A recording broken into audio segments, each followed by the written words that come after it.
Okay, so ready to dive into something pretty mind-bending today. I'm ready. It's the world of AI, but with a twist. Okay. We're going to explore how this, cutting-edge tech might actually be echoing some ancient prophecies, specifically from the book of Revelation. Wow, that's pretty interesting. I know it sounds kind of like a wild concept, right? Yeah, it does. But stick with us. It's definitely a fascinating intersection. Yeah. And the specific passage that we're going to be focusing on is Revelation 13.15. It's known for its really vivid and often just puzzling imagery. Exactly. It talks about a living image that can speak and even demands worship.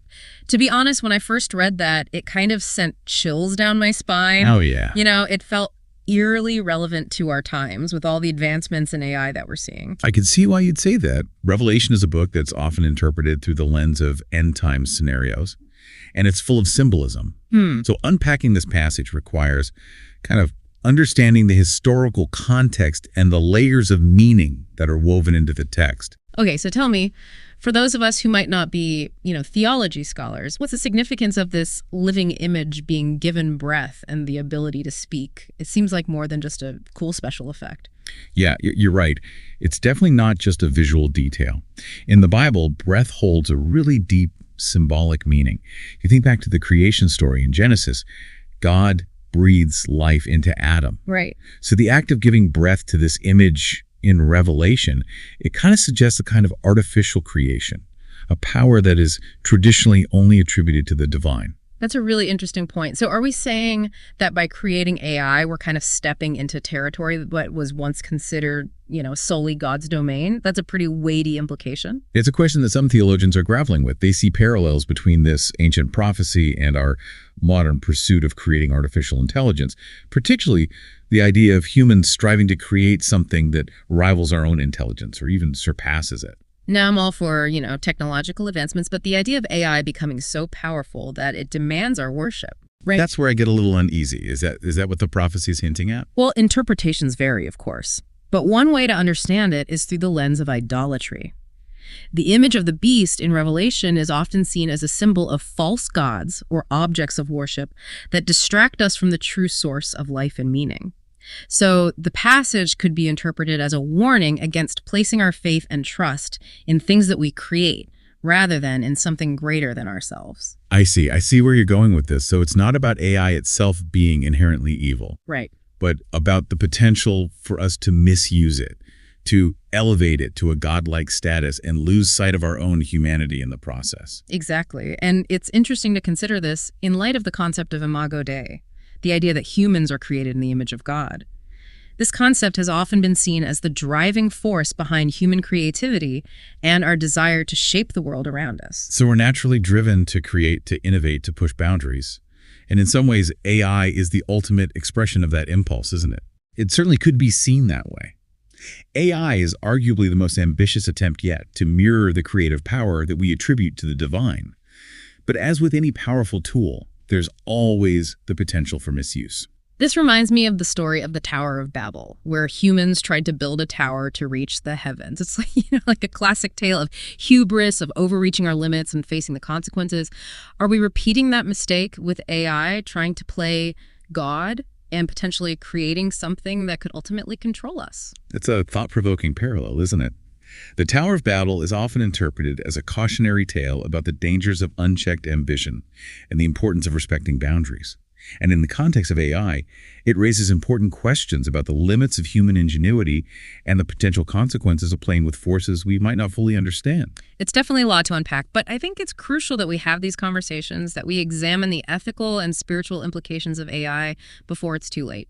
I completely agree. We need to be having these discussions at all levels of society, from the labs where AI is being developed to the classrooms where the next generation is being educated. This isn't just a technical issue, it's a deeply human one. So if we bring it back to our listener, why should they care about all of this? It's easy to dismiss these discussions as, abstract or even alarmist, but how does this ancient prophecy connect to their everyday lives? Well, think about it this way. AI is already deeply embedded in our lives, whether we realize it or not. It's in the algorithms that shape our social media feeds, the recommendation engines that suggest what we should buy, even the facial recognition software that's being used in public spaces. And as AI continues to evolve, its influence is only going to grow. So we're not just talking about some distant future where robots take over the world. Right. We're talking about the choices we're making right now. The technologies we're embracing, the ways we're allowing AI to shape our perceptions and our decisions. It's about being aware of how these systems are being used and the potential impact they have on our lives, both individually and collectively. Precisely. And it's about asking ourselves some tough questions. Are we using AI to enhance our lives? Or are we allowing it to diminish our humanity? Are we mindful of the ethical implications of these technologies? Or are we blindly accepting whatever advancements come our way? These are questions that everyone needs to be asking, not just the experts. It's about taking ownership of our relationship with technology, isn't it? Not just being passive consumers, but active participants in shaping the future we want to see. And that brings us back to Revelation 13.15. It's not just some ancient text gathering dust on a shelf. It's a mirror reflecting back our own anxieties, our own desires, and our own potential for both greatness and destruction. It's a powerful reminder that the choices we make today, both individually and as a society, have the power to shape the world we inhabit tomorrow. And on that note, let's I think it's a good place to. let's take a quick break, and when we come back, we'll delve deeper into the specific ways AI might be echoing this ancient prophecy, exploring the areas where we need to be particularly vigilant and the potential pitfalls we need to avoid. That sounds good. You know, when we talk about AI potentially becoming a modern idol, it's easy to picture, some futuristic scenario with robots demanding our obedience. But the reality is it might be far more subtle, even insidious. Okay, that's a little unsettling. Can you elaborate on that? How could AI become something we worship without even realizing it? Well, just consider the role of information control in our lives. We are bombarded with data every day, and increasingly it's AI that's filtering and shaping what we see, what we read, what we believe. That's true. Our social media feeds, the news articles that pop up, even the products that, we're recommended, it's all driven by these algorithms. But how does that connect to the idea of idolatry? Think about that living image in Revelation that demands worship. It's not just about a physical object. It's about something that has the power to influence our minds, shape our beliefs, and ultimately control our behavior. And in a world where AI is increasingly mediating our access to information, it's not hard to see the parallels. I see what you mean. It's like the algorithm itself becomes the image, subtly shaping our perceptions and guiding our actions. We might think we're making our own choices, but in reality, we're being nudged and manipulated in ways we might not even be aware of. Exactly. And that's where the real danger lies. Yeah. It's not about, overt censorship or propaganda. It's about the subtle ways in which AI can shape our worldview, reinforce our biases, and create echo chambers where we're only exposed to information that confirms our existing beliefs. Yeah, it's like a self-reinforcing cycle, where the more we rely on these AI-driven systems, the less likely we are to question them or seek out alternative perspectives. It's almost like we're surrendering our critical thinking skills to the algorithm. That's a very astute observation. And this ties back to the concept of idolatry. When we place our blind faith in something, whether it's a physical idol or an algorithm, we relinquish our own agency, our ability to think critically and make informed decisions. So it's not about rejecting technology altogether, right? Right. It's about being aware of the potential pitfalls and developing a healthy skepticism towards these powerful tools. It's about using AI to enhance our lives, not diminish our humanity. Absolutely. And I think the book of Revelation offers a really powerful framework for thinking about these issues. It's not a prediction of the future so much as a warning about the potential consequences of our choices. It's a call to be vigilant, to discern truth from falsehood, and to guard against the allure of easy answers and false prophets. And speaking of false prophets, one area where this seems particularly relevant is the rise of deepfakes and AI-generated content. I mean, it's getting harder and harder to distinguish what's real from what's fabricated. You're absolutely right. That's a huge concern. As AI becomes more sophisticated, it's going to be increasingly difficult to tell the difference between authentic human expression and AI-generated content. And that has profound implications for everything from journalism and politics to personal relationships and our sense of reality itself. It's almost like a modern-day Tower of Babel scenario, where communication itself becomes fractured and unreliable. We're losing our shared sense of truth, and that's a very dangerous path to go down. It is indeed. And it's why critical thinking and media literacy are more important now than ever before. We need to be able to evaluate sources, discern biases, and recognize when we're being manipulated. So it's not just about being, tech savvy, it's about being media savvy, right? Right. About understanding the power of information and how it can be used to shape our perceptions and our behavior. Precisely. And it's about reclaiming our agency as individuals. We need to remember that we have the power to choose what we consume, what we believe, and how we engage with the world around us. We don't have to be passive recipients of information. We can be active participants in shaping the narrative. This is giving me a lot to think about. I'm starting to see how these ancient prophecies can be, surprisingly relevant to our modern lives. They're not just about predicting the future. They're about understanding the human condition, our tendencies towards both greatness and folly. That's a great insight. And I think that's the key takeaway here. The book of Revelation, like all great literature, speaks to something timeless about the human experience. It's a reminder that we've always grappled with questions of power, technology, and the search for meaning. And in a world where AI is rapidly changing the landscape, those questions are more urgent than ever. It's almost like AI is holding up a mirror to humanity, forcing us to confront our own strengths and weaknesses, our capacity for both creation and destruction. That's a very poetic way to put it, and I think it's quite accurate.